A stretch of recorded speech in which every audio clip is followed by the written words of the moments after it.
Ja kaunista heinäkuista kesäyötä täältä Sapsojärven rannalta Sotkamosta, jossa olemme todistamassa aivan huikeaa maailmanennätyskoetta.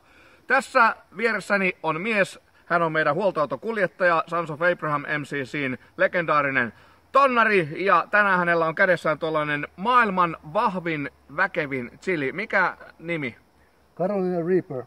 Carolina Reaper. Kuinka vahvana sitä pidetään?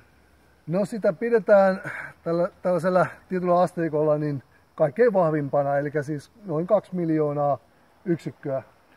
Kuulostaa todella pahalta. Tämä on siis tullut suoraan tuolta kasvattajalta heinän kasvattamosta, joten kiitetään paljon tästä lahjoituksesta. Ja nyt ollaan sellaisessa tilanteessa. Joo, heinän puutarha viimeksikin oli siinä toisessa ennätyskokeessa auttamassa. Pitääkö paikkansa? Kyllä pitää. Miltä se tuntui se edellinen yritys?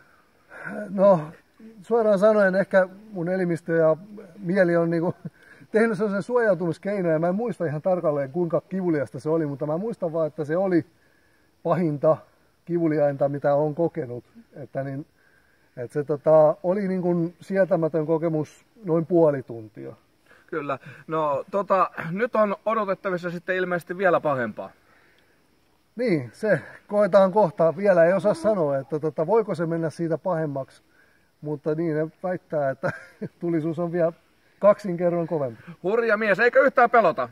Jännittää ja vähän hermostuttaa, mutta pitää yrittää pitää maltti kurissa ja sitten keskittyä vaan siihen, että tämä homma menee kunniaan loppuun. Näinhän se on ja se pätee myös kaikkeen muuhunkin urheiluun. Ja nyt, hyvät naiset ja herrat, hyvä kotiyleisö siellä vastaanottimien ääressä, aivan hetken kuluttua tapahtuu aivan käsittämätön suoritus. Hän merkistäni syö tuon, chili. Mikä nyt olikaan, chili. Carolina Reaper. Perutaanko yritys? Ei. Oletko varma? Olen. Vielä on mahdollisuus perua. Kun tänne asti on tultu, niin ei peruta. Ja valtavat aplodit sieltä kotiyleisössä. Tämä on nimittäin oikeasti. Nyt on miehellä asennetta. Hyvät naiset ja herrat. Festival, Carnival, go! Ja kyllä, siinä hän syö sitä todellakin. Ja vielä on tolpilla ja ne on aikamoiset tuskat, mitä sinne kuuleman mukaan tulee. Vielä pysyy pokka. Katsotaan kuinka kauan. Kohta pitäisi ruveta tulemaan se vaikutus. Hiki tulee otsalle, mutta vielä pysyy mies.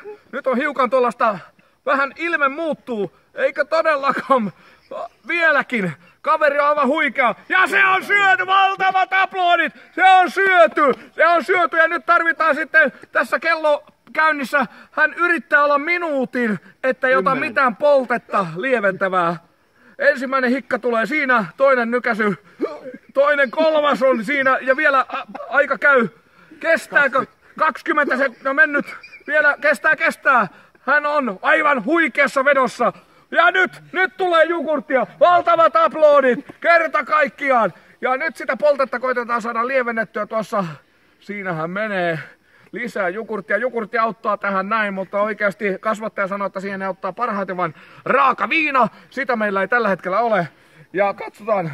Hän kävelee tohon kaunean järven rantaan rauhallisin askelin. Löytyykö kommenttia vielä? Ei löydy. Ja kylmän rauhallisesti mies menee. Aivan huikeaa. Poltteen täytyy olla kova. Mutta katsokaa tuota ilmettä. Ei värähdäkään. Otetaan sitä lähikuvaa, jos mahdollista. Nimittäin nyt on kaverilla on luonnetta. Ei kerta kaikkiaan. Tuohon harva pystyy. Hän kieltäytyy haastattelusta. Annetaan hiukan tilaa. Niin kuin näette, niin tuossa on erittäin kaunis järvimaisema tuolla. Ota lasit siitä noin. Järvimaisema on tossa noin. Sotkamohan on hyvin tällainen kaunis luonnon paikka. Järvi on tuossa noin, se on peilityyni. Sieltä saa hyvin kalaa, jos saa pyytää. Se pyytäminen ei tarkoita nyt tässä tapauksessa sitä, että esimerkiksi anna kalaa, vaan se pitää niinku onkia tai sitten useimmat esimerkiksi niinku virvelöi. Ja sitten on katiskasta tullut osa. Löytyykö kommentteja? Vielä ei tässä vaiheessa kommentteja tule. Ei mikään ihme, koska tämä on erittäin kova polte. Mutta täytyy sanoa, että sisukkaasti kaveri toimii. Kyllä, kyllä.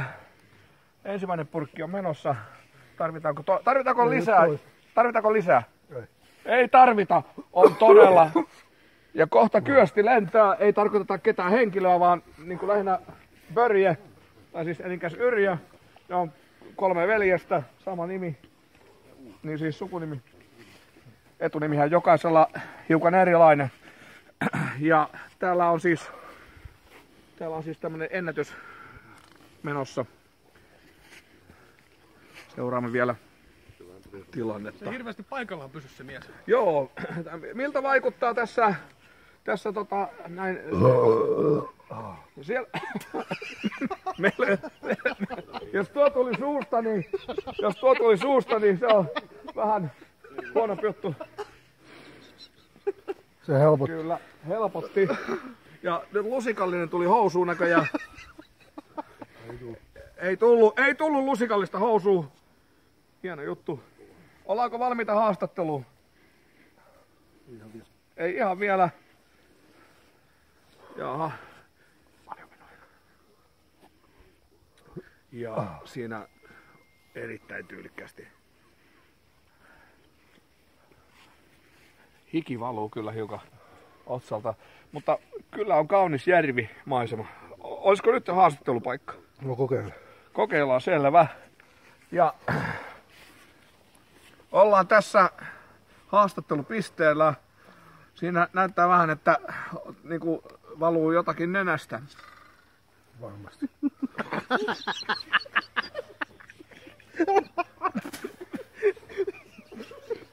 Joo. Okei. Miltä se nyt tuntuu? En tiedä. Tää sietämätön tuska. Sietämätön tuska. Onko pahempi kuin se maailman toisiksi vahvi? On pahempi. Onko huomattavasti? No. Joo. Okei.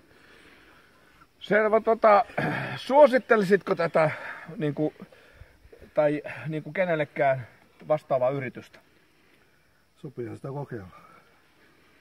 Selvä. Mutta en toista kokeile. Toista kokeile. Naurua. Oisko?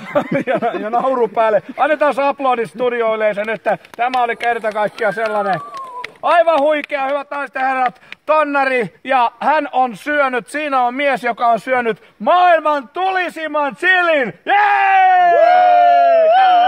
Näihin kuviin, näihin tunnelmiin, Sotkamo vaikenee. Kiitos.